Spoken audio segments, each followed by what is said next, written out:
Welcome to the Church Sound Podcast, part of the Repurpose Network, where kingdom culture, real life, and technology intersect.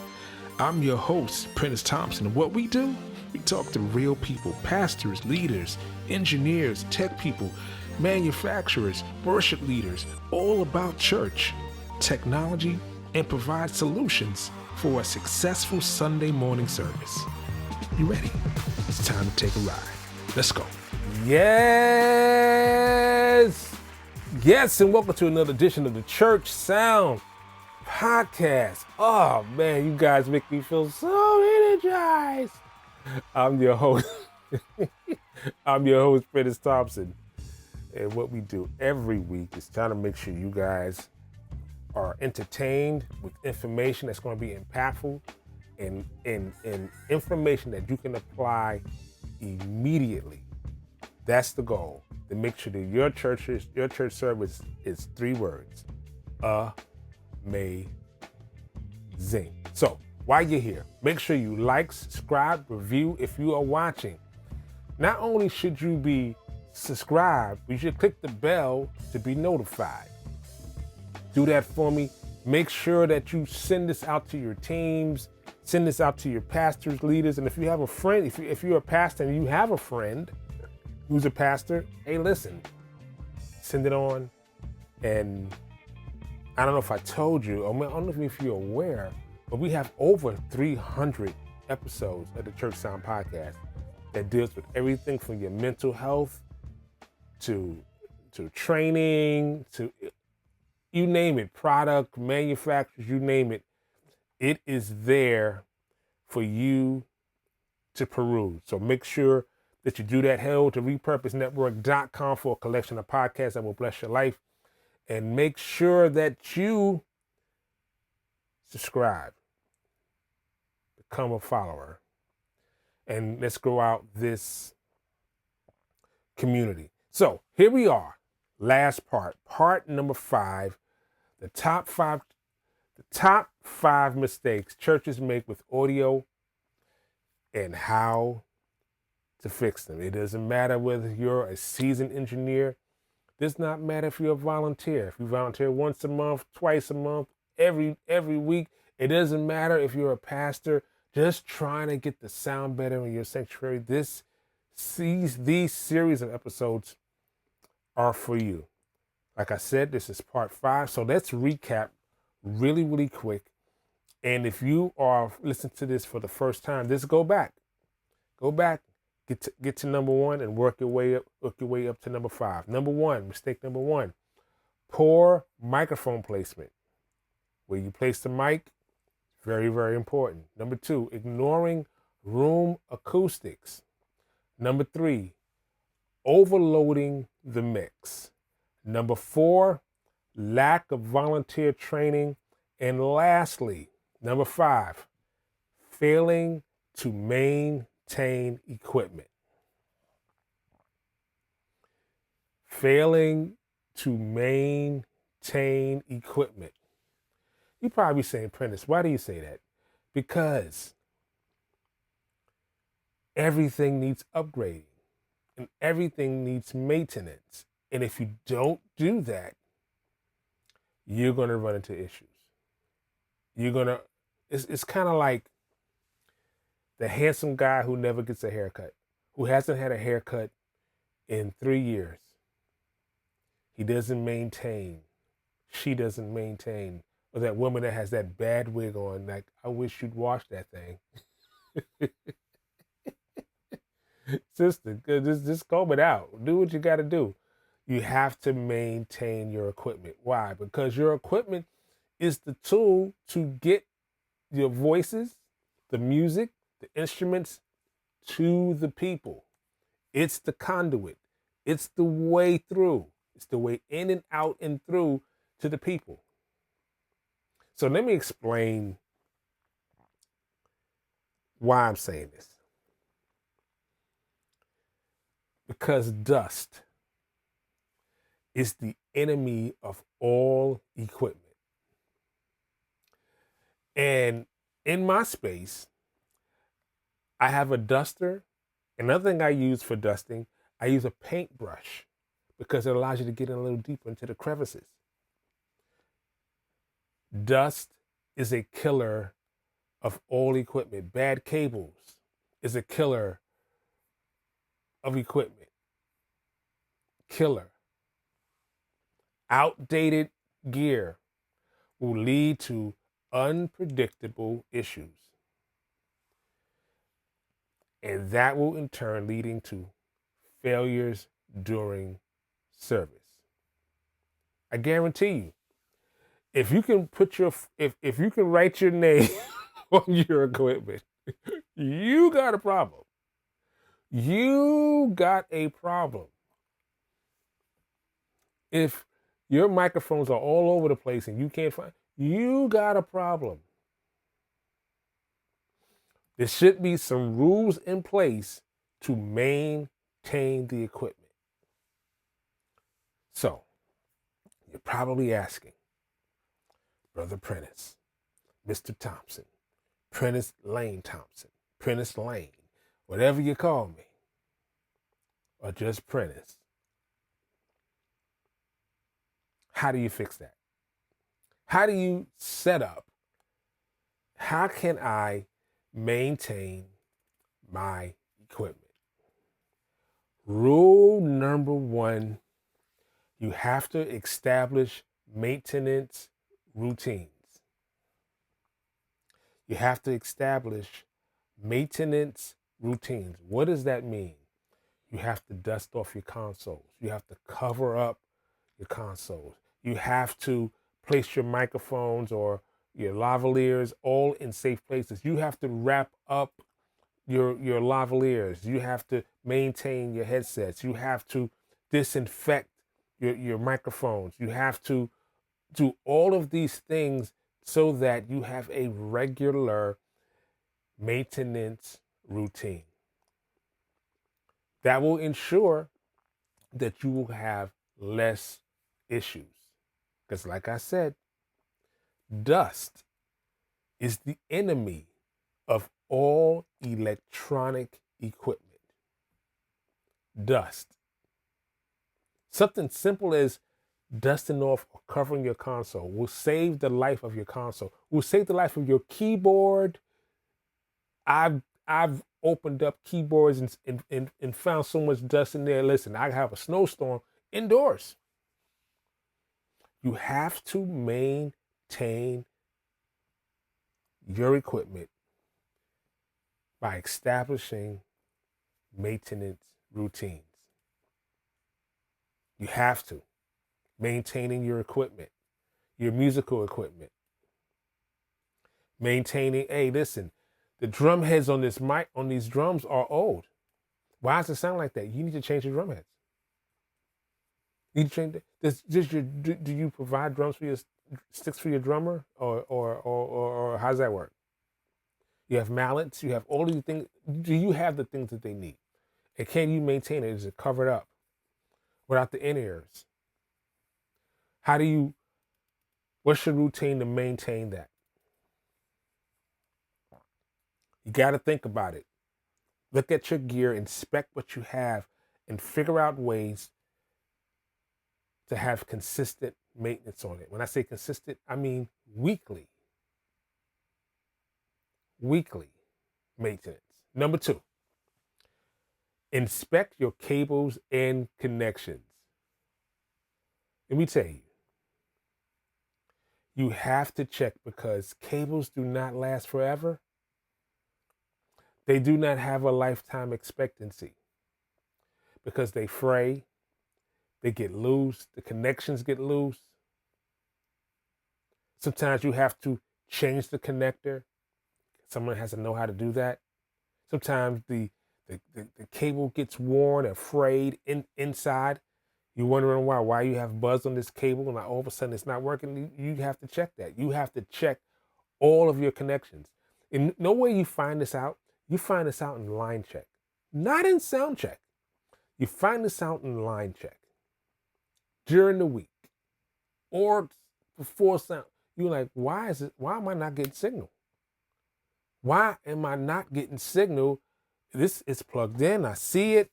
It's going to its input, the output source. I don't see it on the console, or I see it on the console, but I don't hear it where I should. You have to check all of your cables and connections and replace them as needed. So it's very, very important you check all your input and output sources for everything. Not just for a microphone, for everything. You do a line check. And that's how you regularly expect your cables and connectors. Number 3, this is something I don't see a lot. In small churches, you have to label your equipment. You have to label all of your in your inputs, all of your outputs. You have to give it a name and a label. For instance, on my equipment, I have everything labeled. Input 1 to 48. If it's an input, I know what it is.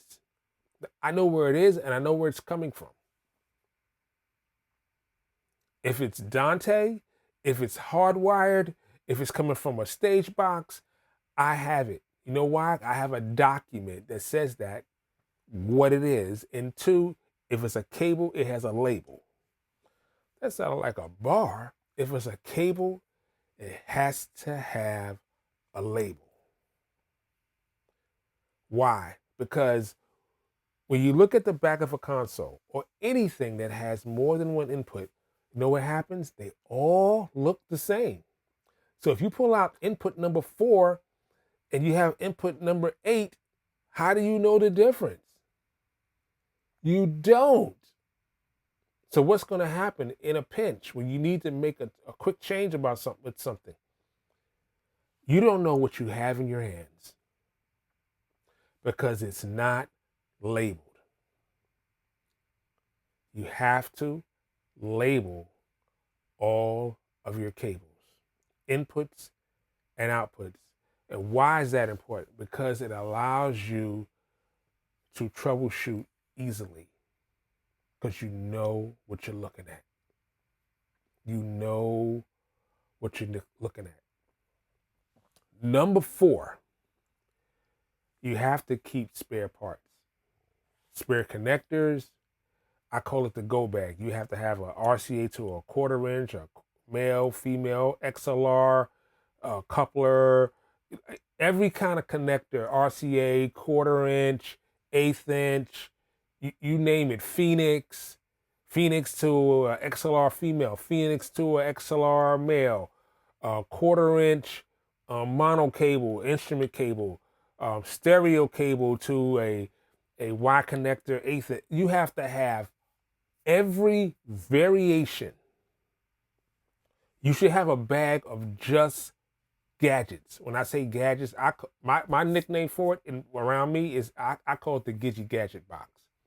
I have every coupler, every kind of coupler I have, every kind of Y adapter I have, male to female, female to male. It doesn't matter the gender. It doesn't matter. I have everything. Why? Because you're going to run into a situation where you can't plug something in. You're going to run into a situation where you need this specific cable and you need it right now. And you got to know where to get it, and you have to know how to turn things around and make it happen fast. You have to have extra parts, adapters. You should have a stock of extra cables.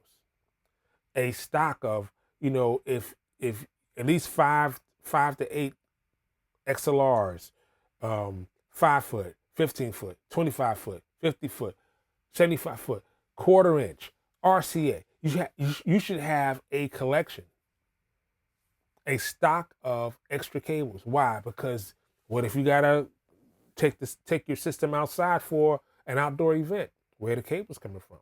Where are they? Are they stocked correctly? Are they in the right categories? Can you put your hand on a 10-footer? Can you put your hand on a 15-footer? Can you put your hand on a 1/4 inch? Can you grab a 1/4 inch to RCA, a 1/4 inch to RCA female? What if you got to run a longer headphone cable? Do you have a quarter-inch male to a quarter-inch female? Do you have a Cat 5 extender that has a quarter-inch, XLR female on one end and XLR male on the other end, so you can run a very long cable without any drop-off? I'm throwing these scenarios out there because they will happen. You will run into a scenario where you do not have what you need. And you're going to be standing there and you can't complete the job. You cannot finish the task because you don't have everything you need. Get every coupler, every connector, every cable, and stock them up correctly so this way you can put your hand on it when you need it. Do you have batteries for emergencies? Do you have bricks of batteries just sitting there just in case? These are all things that's going to help you maintain your equipment and keep you consistent, so that way it's no drop off with anything. You are ready for anything thrown your way. Anything thrown your way. Do you have gaff tape? I got gaff tape. Look, I got gaff tape sitting next to me. In this case, it's holding my tea, but on any movie set, you should have gaff. I have rolls of this stuff everywhere because I not only work for the house, I not only am a studio engineer, but I'm a live engineer on movie sets.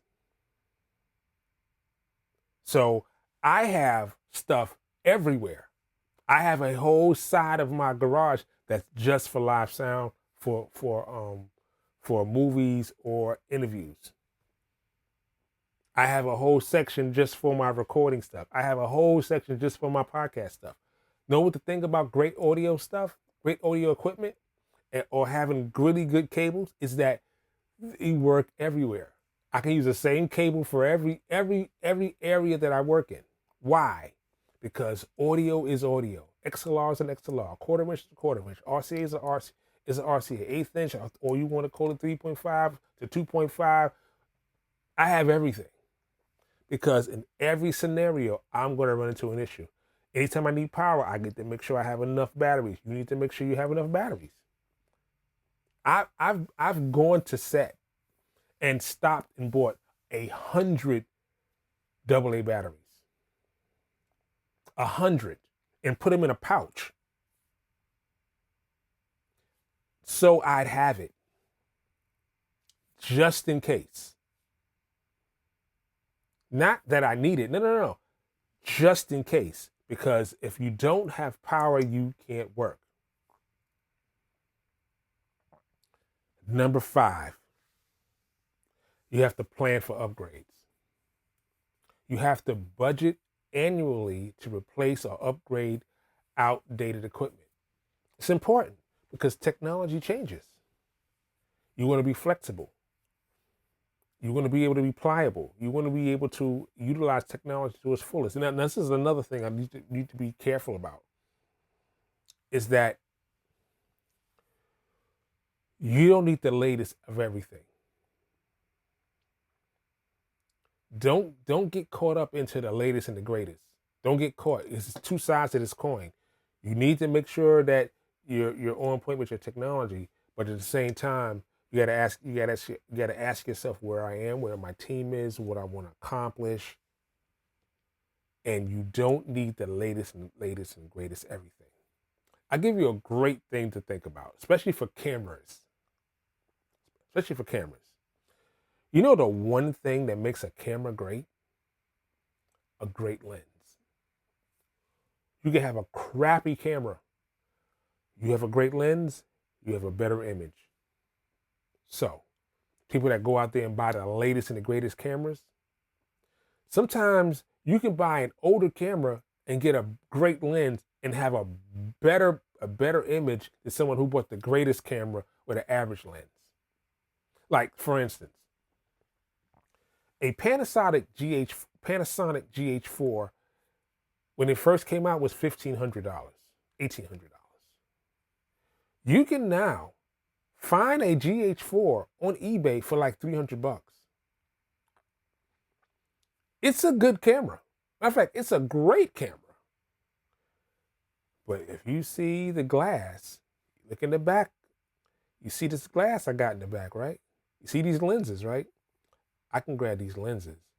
These package of great, amazing cinema lenses I have, and I put them on a GH4. Guess what? It's going to look better than your average camera that has an average lens. So you have to weigh it out. You have to weigh out the averages to find out what's going to work for your church. So don't get caught up in the latest and the greatest. Get with a professional that can give you some solid advice and some solid consultation about your equipment needs and when and why you should move forward with certain aspects based on your goals for your church. So let's recap real quick. Number one, establish maintenance routines. It's important to establish keeping things clean and neat. You have to, number two, inspect your cables and your connectors, making sure that you have solid connectors, that everything is working, that your lines are solid, that you're getting your inputs and your outputs are accurate. Number three, label your equipment or your inputs or your outputs because it helps you with your troubleshooting. Number four, keep spare parts or your connectors, all of your adapters, all of your couplers. Keep all of these things handy because things will go wrong. It's the nature of the beast. And fifth is plan for upgrades. Plan for upgrades. So, before we get out of here, make sure that you like, subscribe, review, and share. Make sure you do that. It would really, really be a help to us, really help to the channel as we try to grow and make sure that you guys are getting exactly what you need, that we're bringing in the right people to be able to give you the great information that you need moving forward. If you have a question that you'd like me to answer, email me, thechurchsoundpodcast@gmail.com. thechurchsoundpodcast@gmail.com. Go to the website, thechurchsoundpodcast.com. If you need a consultation, Invisible Media Consulting, book a phone call and let us try to help you. And share this. That's the biggest thing, is that share with somebody, share with your team, go over it with your team, share with another church, another pastor, another leader. If you are a lay member, share it with your person that's in your media team. Maybe this can help them out. I'm pretty sure we have tons of information that can help you. I hope these tips help you identify and solve your audio issues in your church. Remember, great sound isn't about technology. It's about creating an environment where people can connect with God and with others without distraction. Without distraction, like I said, don't forget to subscribe. Don't forget to review. Don't forget to share and leave a comment or a review. That would be amazing. Until next time, stay inspired. Keep serving with excellence. And I'll say like I always say, keep God first in everything you do. And I will see you next time right here on the Church Sound Podcast.